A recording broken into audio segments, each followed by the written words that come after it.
everyone. We'll resume the meeting. If you could make your way to your seats, councillors, please. Welcome back, members of the committee who are online. We're up to item 14, which is the Auckland Transport's Quarter 4 Performance Report. With this report, we usually get a brief introduction from Claire, then pass to Dean, and in this case today Stacey, to run through their report back, and then we pick up questions thereafter. Welcome, Claire. Kia ora. So as noted, this report sets out Auckland Transport's performance for the final quarter of the year through to June 2023. AT's performance reflects what has been a challenging year for them. In 2023, they've met 13 of the Statement of Target measures. 16 were not met, one was not surveyed, and one was a new measure that did not have a target. Those measures not met included the deaths, safety and injury measure, rail patronage, cycling measures, and the percentage of sealed roads which were resurfaced. Despite this, AT's financial performance was positive given the circumstances, and their operating result was 1.1 million favourable to budget. They also invested 99% of their capital budget, which was, and there was increased investment in asset management, but lower investments in new projects, corridor improvements, and active mode projects. All three public transport modes, bus, ferry, rail, were significantly disrupted during the year due to a shortage of bus drivers, ferry crews, and Kiwi Rail's rail network rebuild program. And while the bus driver shortage has now largely been addressed, the ferry and rail issues will take longer to resolve. But despite this, it is encouraging to see that passenger transport is continuing to improve.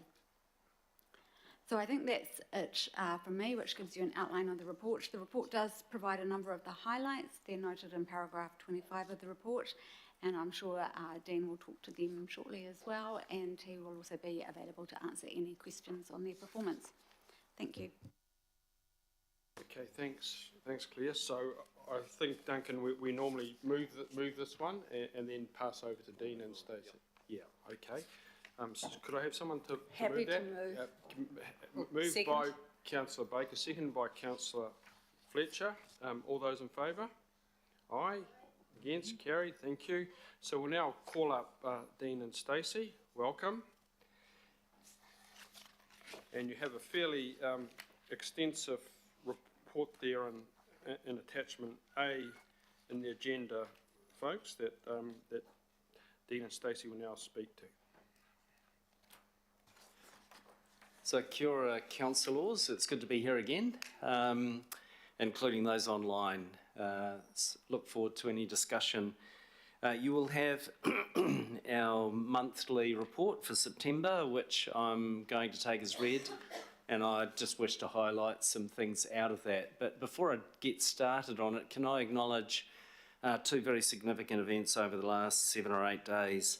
The first is the ransomware attack, and I know that many have been very interested in that. I'm incredibly proud, and I reported this into the media the other day, of the way that the organisation has stood up, acted at pace, protected customer details, including financial details, and rebuilt a core part of its system relating to transactions. And enabled the continuation of services every single day to people of Auckland, whether on bus, rail or ferry. It'll be easy to underestimate the hours that have gone in and the global nature of the team. I don't want you to underestimate that. What would normally take months has been done in under 7 days. Yes, we've got a few things we're still ironing out, but the response has been, I think, exemplary if you compare it with any other organisation. The good thing too is that, as far as we're aware, no customer information has been breached. That was quarantined. The systems at Auckland Transport, the firewalls worked. There appears to be another route in, so you can have confidence in the work that the team has done. The other thing I want to highlight, and Stacey may answer questions on it later on, is we had a fatal stabbing at our Albany bus station. This is a tragedy not only for the individual that died, but also for those involved in the stabbing, because their lives have changed forever as well. And I want to acknowledge the impact on customers and staff who were present at the time. We've got good wraparound services for our teams and those that are affected. We're grateful to the response from emergency responses. The issue that we continue to face, and you'll all be aware of it, is ongoing violence, threats and aggression. It's a societal issue and it plays out very poorly in some of these public spaces. My appeal to all of us is that we need to lead in our own ways to help ensure that our people, whether they're our staff, our colleagues or the general public, we need to create a safe environment. Our leadership contributes to that. Those are opening comments. Can I go to the first slide, please? I've got the clicker. I forget that each time. I'm sorry. At least I'm consistent. I wasn't going to go through this report, to be fair. I didn't realise I was doing this report. I thought I was doing the monthly report. I'm taking this one as read.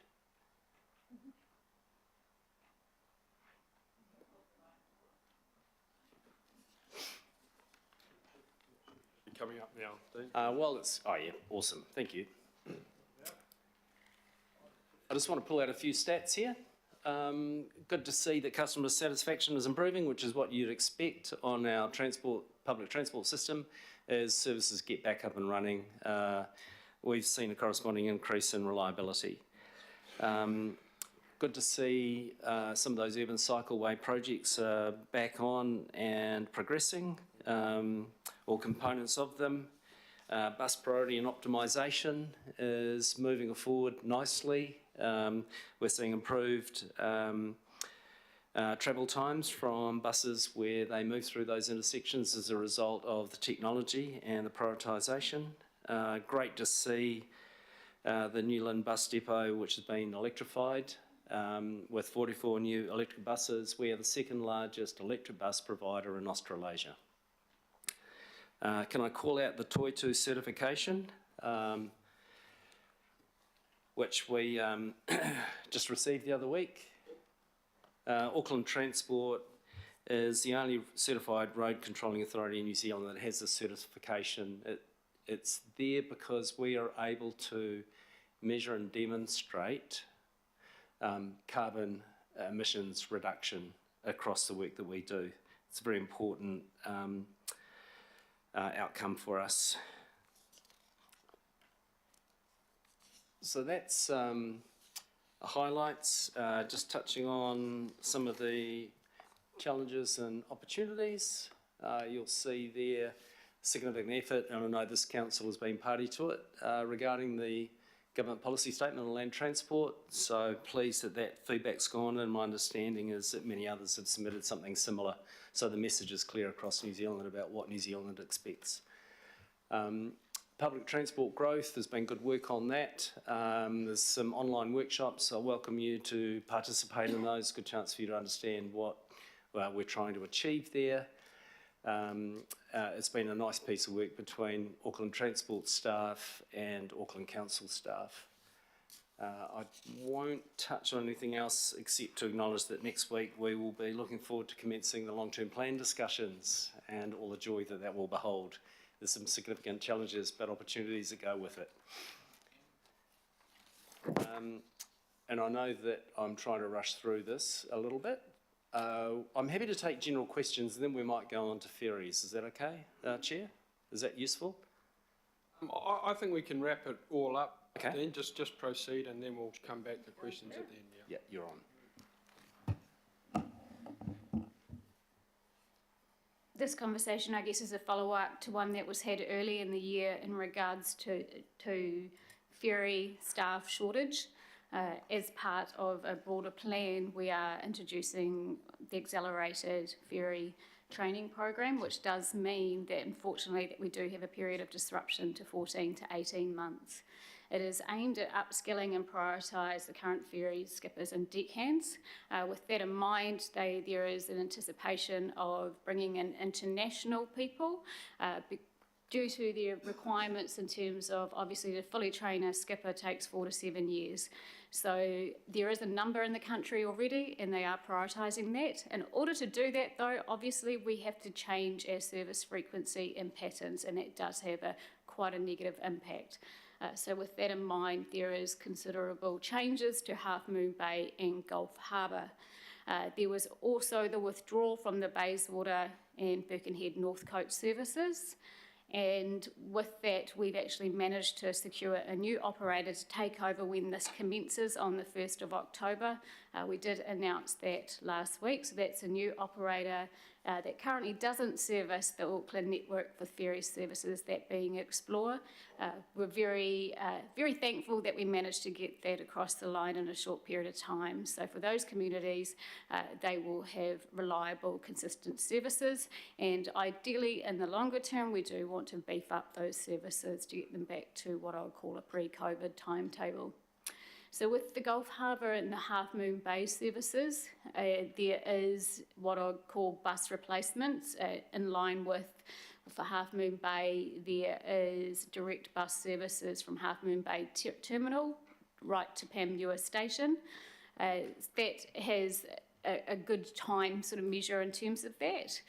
With Gulf Harbour, there is direct bus replacements from the Gulf Harbour Terminal at certain points of the day. They are at the peak ends and what I call the shoulder peak, and then off peak we're extending the 988 service so that it encompasses the loop and then meets up with Hibiscus Coast Station. We have obviously had a lot of conversations about Gulf Harbour in particular. They have been very impacted by the ferry staff shortage and have had considerable reliability issues. We're aware that what is going to happen in the future is not ideal, and so we are looking at other options to see how we can improve upon that, and I do stress that point. What I will show you on the next page is what the anticipation looks like for reinstatement and back to a full timetable. So that is, at this point, adding another vessel to Devonport to increase the frequency for 30 minutes to 20 minutes in January. In September, add vessels to Gulf Harbour to increase peak trips from 2 to 4, and then reinstate the Gulf Harbour evening trips, and then reinstate the Half Moon Bay into peak trips. And then in November, we reinstate the Gulf Harbour into peak trips and Half Moon Bay evening. And then finally, in January 2025, we reinstate the Half Moon Bay weekend services. Right now, in terms of that for the Half Moon Bay customers, what we call the interpeak, or 10 to 2 p.m. There is obviously less people travelling in that period, so in terms of impact it's less. As I said, with Gulf Harbour, we are putting on those direct service replacements via bus.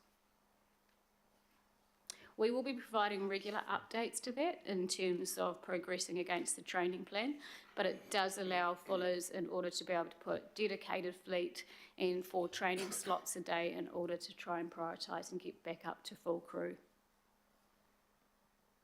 I can take any questions on that. Okay, we've got some questions. Member Henare online. Kia ora, Chair, thank you. Just one question about what sort of strategies that you've put in place to ensure your Māori procurement target is met next financial year. Yeah, look, thank you, member. And we received, helpfully, some questions from the IMSB last night. We don't have an answer to all of those questions, just to be clear. But on this one, excuse me, just to confirm that we're continually, sorry, I've got a frog in my throat.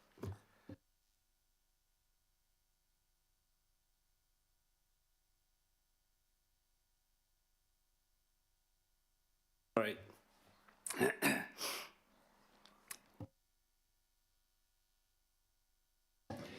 It is included in our SOI, so we will be reporting on it frequently, so in terms of how we're tracking against our target to make sure that we do hit our target for Māori engagement when it comes to procurement initiatives. So what are the strategies? I mean, what are we looking at? Well, I think we'll provide you a broader response on those questions that were sent through, but there is a number of things that our procurement teams that are working on engagement with suppliers in terms of that. I don't have anything in front of me to be able to tell you right now, but the team is working on a full response to that. Yeah. Yes, that's correct. We only got the questions last night, and to be fair, we haven't had a chance to compile the responses, but there is good progress on how we are responding to procurement. We're clear on our targets, and we'll give you a full response in writing. So I don't want to get into a scrap, but I think I'll leave that one. Let your voice get better. Okay. Apologies for that. It's very kind. Thank you, Chair. Thank you, Chair. Okay, thank you, Member Henare. Councillor Stewart?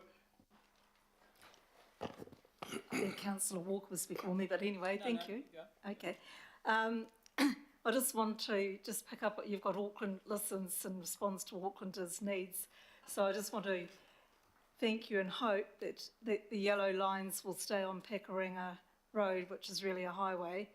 Because to be perfectly honest, I think the people of Hauck and Pekaringa, they've been wanting it for a long time, and the traffic is actually moving better, and that's with all the roadworks that's happening, because those lines have been put there. I mean, we've been, even Councillor Quacks, when he was around, we were begging for them then, so I really appreciate and thank you, and hopefully, we were told that they might be removed, so I'm hoping they're going to stay. Thank you. Very nice. Positive bit of feedback. Councillor Walker? Sure. So I've got a question around the Gulf Harbour ferry service, and it follows on from what amounts to a decision around a Savage Cut. Obviously the service has been run down, but much of it is to do with taking crew for training. In a situation where that circumstance has been brought to fruition by a particular operator, Fuller's, who have lost crew, have, I would suggest, run the service down. Can Auckland Transport find another operator, given that there are other operators that have put their hand up to run a service in the short, medium and long term? And are there provisions within the contract with Fuller's whereby if there are non-performance issues that you've got legitimate grounds to do that? And that's further to the circumstance that you've got where 2 other runs have obviously been taken out and there are other operators that are going to do that successfully. And further to that... I think we'll just get well, answer that'll to do. those ones for a start, yeah. All good questions, thank you. Firstly, we are contracted to Fuller's until 2028. That is I guess the first element of it. We are working through various sort of options to understand what some of those next steps are and how we can reprioritise with the resources we have. And the plan has been in plan for a considerable amount of time in order to get this point. And so when they think about disruption, how you can manage that with the resourcing that you have and best distribute it, agree in terms of that it does, Gulf Harbour Ferry has been substantially impacted by reliability over the last year, particularly in terms of declining reliability. So there are a number of things that we can do, but we need to follow our contractual process and make sure that we're working in good faith with our current operator and look at the options available to us. In the longer term, we do have obviously more options available to us in terms of how we procure that service, maybe as a standalone going forth, depending on what some of those outcomes look like. But we are looking at those, and we will be reporting back to the local council such as yourself and the local board. And we did meet with them this morning for some of those conversations too. Thank you. So, supplementary question. What happens if the situation gets worse? That is, more crew leave Fullers, and they may leave for a variety of reasons. Is Auckland Transport in a position to step in? Well, we're in a position to step into what the contract requirements are. Are we in a position to step in ourselves and run those? No, we're not. Yeah, but we are having conversations with the sector to understand capability and what our options are. Now, currently it does look like that no matter what we do, we still have a 6-month window where we have to, forward plan to make sure that that's accompanied. And so that is definitely what we're doing. There is no what I call overnight solution for this one. It has been what I call a building situation over the last few years in terms of that. There is no easy fix for getting people that are fully qualified and capable in order to be able to skipper these boats. That's the short of it. We're obviously, in terms of that forward resilience plan when it comes to ferry services, because it's a good topic, and I know we are covering some of this a little bit later, in terms of that, obviously AT is now building our own fleet. So that gives us a level of independence with what we do going forth and how we manage within that. So there's a number of things where I would suggest when it comes to ferry services, the current model, we're trying to change that, yeah? And there's been a lot of work over the last while to try and change that model with resilience in mind of the ferry network and the ongoing sustainability of it. Okay, the follow-up question I've got just goes to the new ferries and retrofitted ferries that you mentioned. It would be helpful if you could supply it to the community and councillors as to what the ownership arrangement is of those ferries, both the ones that have been retrofitted, the diesel, the hybrid electrics, the electrics, and also if you could set out very clearly what the procurement is going forward, because there are concerns around the design and so on of the new electric ferries. So back to the question around the ownership and who gets them. What's the story there? So very simply, Auckland Transport owns them, and we have the ability to utilise those ferries under any contracted service we want to moving forward. There is no link to operators in terms of exclusive rights to the use of those ferries. So that gives us the flexibility that Stacey's been talking about. Okay, and the last question just goes to the circumstance across all the ferries, and that's around what penalties or like apply to operators when they're not performing. There is an abatement regime for services not delivered, and obviously the contract that it currently encompasses that is a new contract, so it's robust. I'm not going to go into the contract details right here, right now, but happy to have more of a conversation about that with you. Okay, yeah. Just further to that, Mr. Chair, it would be very helpful if as much information as you've got around the contracts can be made transparent. Because we have a circumstance where we've got a lot of people in the community and they are saying, okay, we want this operator gone. What can you do about it? That's what's been levelled to us. And I'm a councillor, but I'm not in a position to answer that. And I'd like to be able to answer that. Thank you. Okay, thank you, Councillor Walker. Councillor Simpson? Thanks, Dean. I hope you're okay, but my questions are for you, Stacey, anyway. So first of all, congratulations on 44 new electric buses, second highest in Australasia, first question is, how many more electric buses would we have to be the highest in Australasia? I'm trying to remember at the top of my head. It's not a lot, actually. Yeah, it's only literally another 20 plus. It well, depends on how fast the other states go, in fairness, because they've got orders in too. Yeah. I always like to, Kiwis' ingenuity, like to be best.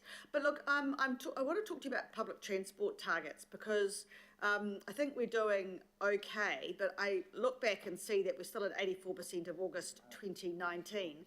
So to be fair to you though, to what degree do you think the public transport patronage figures are still lagging because of the network issues, such as the rail network rebuild for people working from home as a result of this new, Mondays and Fridays and stuff like that? I mean, what I'm saying is, are you ever going to be able to compare like for like if you think that behaviour change has occurred and it's never going to go back, I don't know if we'll be able to ever. Well, we will, actually, in terms of that. We can tell right now that there's more people using public transport than there was pre-COVID, that is using it less. So those that used to travel 5 days a week are potentially travelling 3 days a week. So we can see that in the data in terms of that.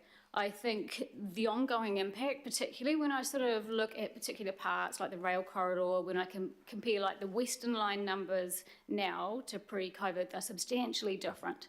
And there's been a lot of what I call people go from train to bus. So you can see buses recover quite well because it's nice and stable right now in terms of that. But we still have a good chunk of our journey to go to get up to where we want to be in terms of that reliability across the network as a whole. With the growth program, and I'm looking forward to having conversations with those that want to on that, there are a number of initiatives in order for us to drive up that demand. And a lot of it is, what I would call locally, talking to people so they know what their options are, and some of those minor tweaks to the network which are going to improve travel times and accessibility for many. Right, thanks, Councillor Simpson. Mayor Brown? Thanks for that. I just got a couple of questions. The parking and enforcement revenue is $36 million lower than budget. That's quite worrying. Why is that? You're referring to last year? Yeah. The CEO's report. Yeah, correct. Oh, sorry, I thought Mark was going to say something. We hadn't restored all of the parking enforcement activities that we'd had in previous years. First point. Second point is with the cost reduction initiatives, we did actually reduce some of our parking enforcement capability. This year, what we are doing for the financial year we've now entered, our budget is up, we've resourced for it, and we've increased charges, so we're confident we'll hit the budget. Okay, and then the other thing was that spending was on other, went from 24 million to 49. Is that technology programs or something? What? There's a lot there. Other is kind of always a worrying thing. $49 million of other. Can we come back to you with an answer on that? Okay. At this stage, we're not. I don't recall what the answer is to the question. Okay, thanks. Just you'll know I'm looking. That's all. Righto. Cheers. Thanks, Mr. Mayor. Councillor Ferry? Thank you. So I guess my big question is around the DSIs, which won't be a big surprise. And just looking at the report on item 14 and sort of extrapolating that for this item 15 discussion, a lot of the key programs we're meeting or even exceeding targets, and yet this is still stubbornly staying high and getting higher. I was also noting that, as we've discussed previously, we know that risk in public transport, if you're taking public transport, you're at much lesser risk. And again, those figures are sort of coming up too. So what are we missing here that we need to be doing?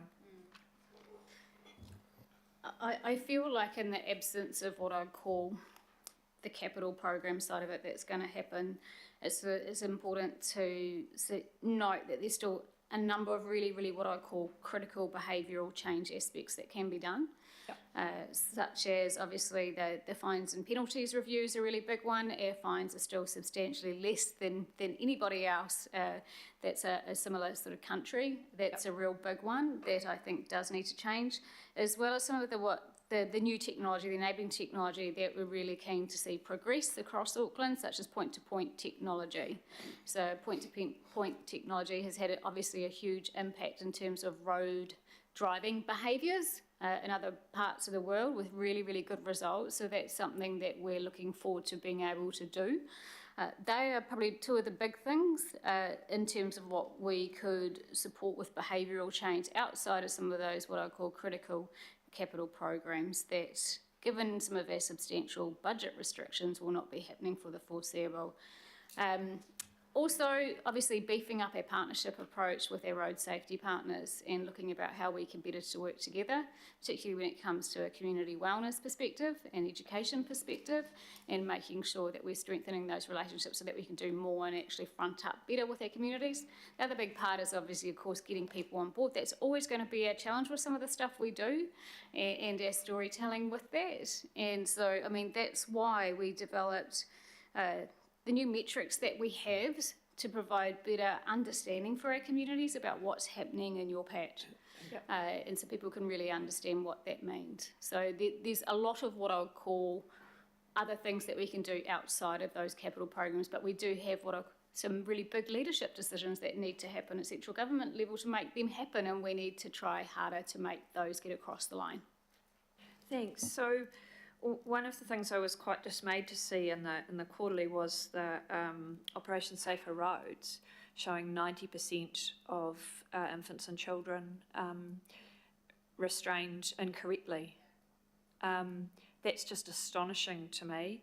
Do we feel that that's a result of perhaps new parents not engaging in the normal plunket stuff during COVID? Like, why? That's just astronomical. It is indeed startling, and I think a lot of the time it's people just not necessarily understanding.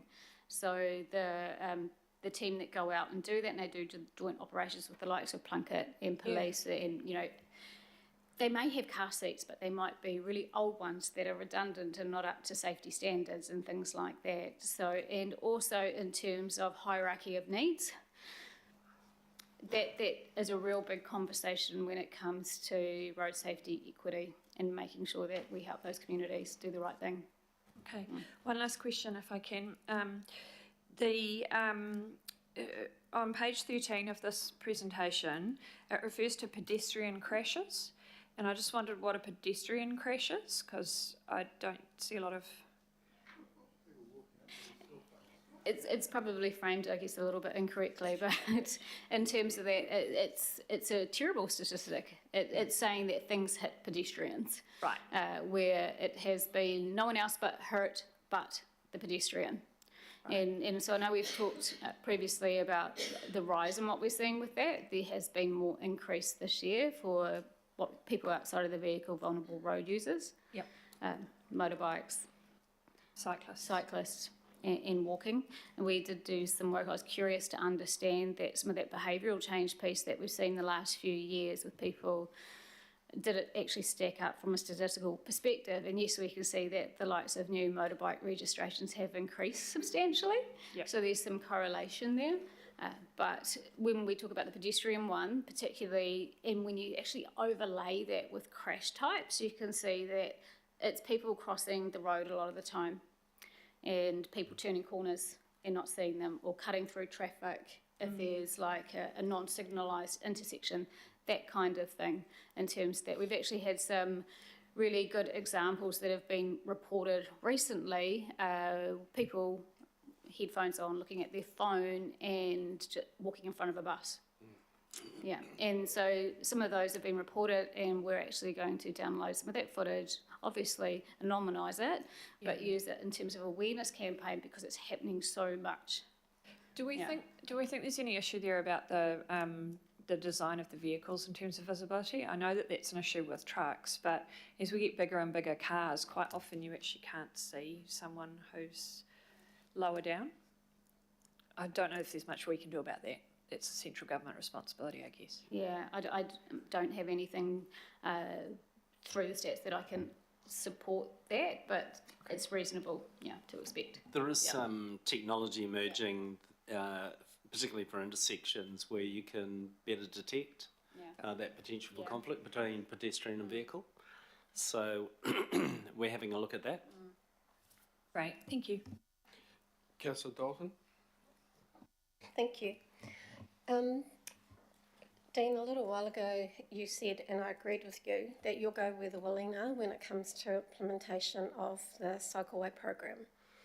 And I did agree with you because some things are just too hard to fight when you've got a local board that doesn't want to implement.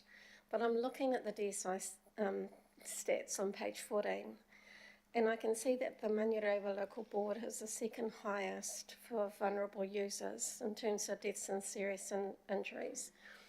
And they are the board that refused the cycle lanes from the climate action targeted rate, a new cycle lane. But this afternoon they're meeting to reject 3 projects that will implement cycleway barriers on existing cycleways through the surf funding. And I wonder, when we as regional decision makers, governors, say, actually, we've got to do more around protecting our vulnerable users. I mean, arguably, the concrete barriers also protect the pedestrians, not just cyclists. So at what point do we say to local boards, this is too important?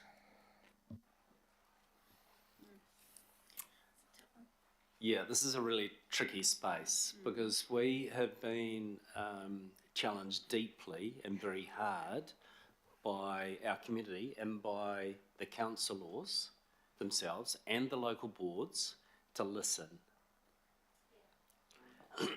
And our commitment has been to listen and to build consensus on the things that we do across Auckland when it comes to safety improvements, cycleways and other projects.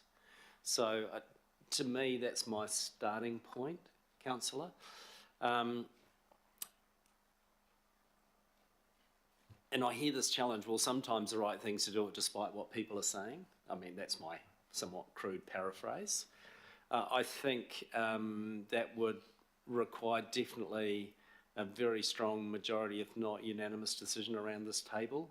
But it's not a decision that Auckland Transport can make in isolation from the political consensus. I do think you need to build political consensus because we're struggling with social licence to operate as it is. And if we now start forcing solutions into communities, which we've been accused of in the past, well, I think we go down an even worse approach. The I guess my simple thinking on this is we have constrained capital and operating budget.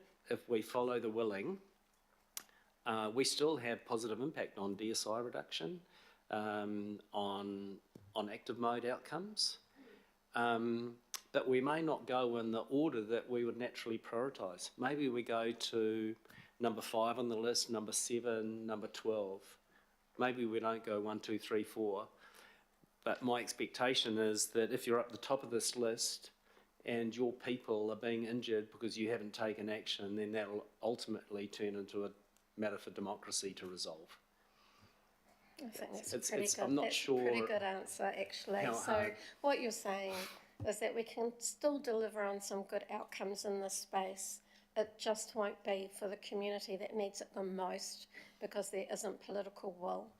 And it's a democratic answer at the end of the day. Thank you. Councillor Darby? I was going to raise the same point because I noticed the same numbers. It's been answered. I think I might just sit on it and I might comment later. Okay, Councillor Lee? Just in terms of the question regarding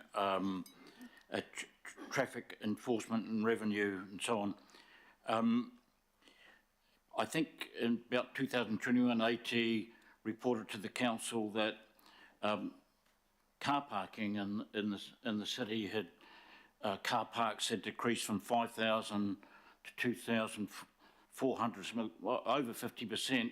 And so, as we can see outside in Albert Street, there's not many people paying for car parks, nor are people overstaying in Queen Street and getting pinged. So all those things mean less money coming in because there's less availability for us to get revenue from car parking.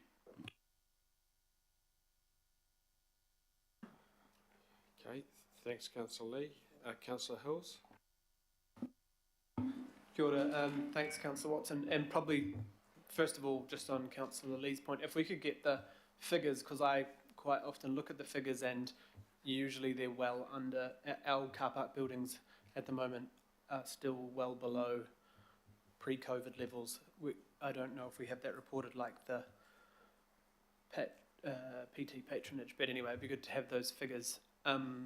The question, and I don't want to have a back and forth, but I think about 3 months ago I did ask quite a specific question, like Councillor Dalton's, around when we're talking about deaths and serious injuries and who is actually not at fault, but I guess if you have evidence, my question was if there is evidence of harm or evidence of a solution to prevent that harm and elected members prevent that from happening, would the safety project or cycleway still go ahead? And at that point, I think it was you, Dean, or maybe it was Chair Donnelly, said we would put those projects in anyway because we have a duty to do that.